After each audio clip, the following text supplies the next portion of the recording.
जरा सोचिए, वो इंसान जिसे हम अपना सबसे बड़ा दुश्मन मानते हैं, जो हमेशा हमारे खिलाफ रहा हो, क्या वो हमारा सबसे मजबूत साथी बन सकता है?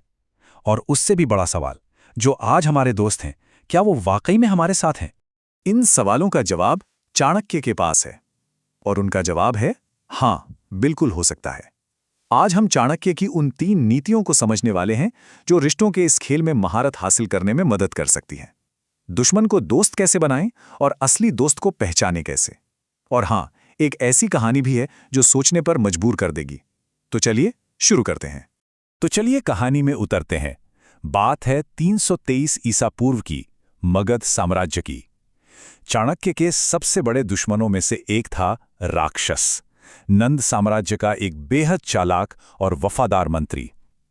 जब चंद्रगुप्त ने नंदों को हराया तो राक्षस बचकर निकल गया, पर वो चुप नहीं बैठा। वो लगातार छिपकर चंद्रगुप्त के खिलाफ साजिशें रचता रहा। उसने दूसरे राजाओं को चंद्रगुप्त के खिलाफ भड़काया, जासूस भेजे और यहां तक कि उसकी हत्या की कोशिश भी की। चंद्रगुप्त का खून खौल रहा था। उसने चाणक्य से कहा, गुरुजी, बहुत हुआ, इस राक्षस को पकड़कर फांसी दे दीजिए। लेकिन चाणक्य, वो बिल्कुल शांत थे। उन्होंने मना कर दिया। चंद्रगुप्त हैरान रह गया। तब चाणक्य ने कहा, जो इंसान हारने के बाद भी अपने राजा के लिए इतनी वफादारी से लड़ रहा है, वो दुश्मन नहीं, एक संपत्ति है। हमें बस उसकी दिशा बदलनी है। और यहीं पर हमें मिलती है चाणक्य की पहली नीति। दुश्मन की ताकत से डरो मत, उसे एक अवसर की तरह देखो। चाणक्य ने साफ कहा है, जो सिर्फ अपने दुश्मन से नफरत करता है, वो उसे अनजाने में और ताकतवर बना देता है। लेकिन जो उसकी शक्ति को समझ लेता है, वही उसे एक दोस्त में बदल सकता है। तो इसका हमारी जिंदगी में क्या मतलब है?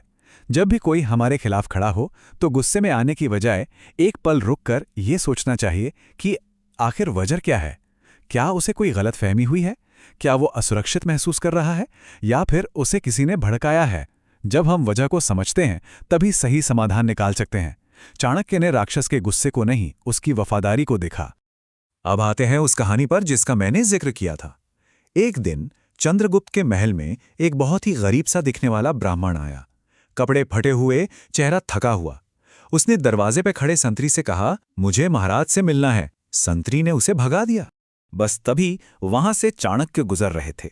उनकी नजर उस ब्राह्मण पर पड़ी और उन्होंने उसे तुरंत अंदर बुला लिया। सब हैरान थे।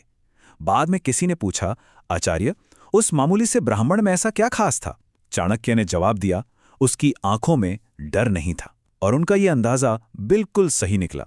वो ब्राह्मण असल में एक जासूस था, जो पड़ोसी राज्य की एक बहुत बड़ी साजिश की खबर लेकर आया था। अगर चाणक्य उसे नजरअंदाज कर देते तो शायद मगध का इतिहास कुछ और होता। और ये कहानी हमें चाणक्य की दूसरी नीति तक ले आती है। एक सच्चे दोस्त की पहचान अच्छे वक्त में नहीं, बल्कि मुश्किल वक्त में होती है। चाणक्य कहते थे, जैसे सोना आग में तप कर ही कुंदन बनता है, वैसे ही एक दोस्त मुश्किलों की कसौटी पर ही परखा जाता है। जब सब कुछ अच्छा चल रहा हो, तब तो पूरी दुनिया साथ होती है। असली साथी वो है जो तब साथ खड़ा हो जब कोई और ना हो। लेकिन चाणक्य सिर्फ सिद्धांत नहीं देते, वो प्रैक्टिकल तरीके भी बताते हैं। उन्होंने 4 ऐसी निशानियां दी हैं, एक तरह का टेस्ट, जिससे पता चल जाता है कि कौन सच्चा है और कौन सिर्फ दिखावा कर रहा है। चलिए एक एक करके इन्हें देखते हैं। तो पहली निशानी, नकली दोस्त सिर्फ मुंह पर तारीफ करेगा, लेकिन असली दोस्त वो है जो हमारी पीठ पीछे भी हमारा बचाव करे, जो तब भी हमारे लिए खड़ा हो जब हम वहां मौजूद भी ना हो। दूसरी निशानी, हमारी सफलता पर सच में कौन खुश होता है, ये देखना बहुत जरूरी है। क्योंकि झूठी तारीफ तो कोई भी कर सकता है, पर किसी की कामयाबी पर सच्ची, बिना जलन वाली खुशी वो सिर्फ एक सच्चा दोस्त ही महसूस कर सकता है। तीसरी निशानी, मुश्किल में कौन आगे आता है, वो जो हमारे कहने का इंतजार करे या वो जो बिना कहे ही समझ जाए कि हमें जरूरत है।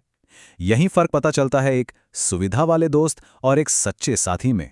और आखिरी, चौथी और शायद सबसे मुश्किल निशानी, सच बोलने की हिम्मत। वो दोस्त जो हमें कड़वी सच्चाई भी बता सके क्योंकि उसे हमारी परवाह है। क्योंकि जो सिर्फ हाँ में हाँ मिलाए, वो दोस्त नहीं, वो तो चापलूस होता है। अब एक पल के लिए रुकते हैं, जरा ईमानदारी से सोचिए, हमारी जिंदगी में ऐसे कितने लोग हैं जो इन चारों कसौटियों पर खरे उतरते हैं?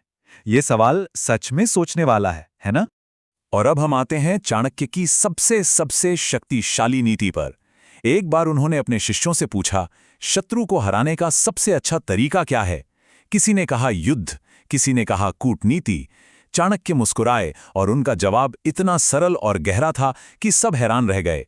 उन्होंने कहा, दुश्मन को हराने का सबसे तेज तरीका है उसे दोस्त बना लो, क्योंकि जब वो दोस्त बन गया तो दुश्मन बचा ही नहीं। सुनने में तो ये बहुत अच्छा लगता है ना? पर सवाल ये है कि क्या ये सच में किया जा सकता है? किसी दुश्मन को दोस्त बनाना कैसे? चाणक्य कहते हैं, हाँ, बिल्कुल मुमकिन है, और उन्होंने इसका एक सीधा साधा 3 स्टेप का फॉर्मूला भी दिया है। स्टेप नंबर 1, अप्रत्याशित दयालुता दिखाइए। मतलब उस इंसान की तब मदद कीजिए जब वो सबसे कमजोर हो और उसे इसकी बिल्कुल भी उम्मीद ना हो। ऐसा करने से उसका अहंकार नहीं बल्कि उसका दिफा करने का तरीका टूट जाता है। स्टेप 2, एक कॉमन दुश्मन या एक कॉमन मकसद ढूंढिए, क्योंकि जब 2 लोगों का लक्ष्य एक हो जाता है तो वो करीब आ ही जाते हैं। और तीसरा और आखिरी स्टेप, उसकी ताकत की सच्ची तारीफ कीजिए, उसकी काबिलियत को पहचानिए। तो चलिए आज की 3 सबसे जरूरी बातें दोहरा लेते हैं। पहली, दुश्मन को नफरत से नहीं समझ से जीतो। दूसरी, अपने दोस्तों को उन 4 कसौटियों पर परखो। और तीसरी, दुश्मन को दोस्त बनाने के लिए दया, साझा लक्ष्य और सम्मान का इस्तेमाल करो। जरा सोचिए, ये बात चाणक्य ने 2300 साल पहले कही थी, लेकिन आज भी ये कितनी सही है। जीत का असली मतलब दुश्मनों को खत्म करना नहीं है, बल्कि दुश्मनी को ही खत्म कर देना है। तो आज इस चर्चा के बाद एक छोटा सा काम करने की कोशिश करते हैं। किसी ऐसे एक इंसान के बारे में सोचते हैं जिसे हम अपना दुश्मन मानते हैं, और बस एक बार उसकी नज़र से दुनिया को देखने की कोशिश करते हैं। क्या पता कहानी कुछ और ही निकले।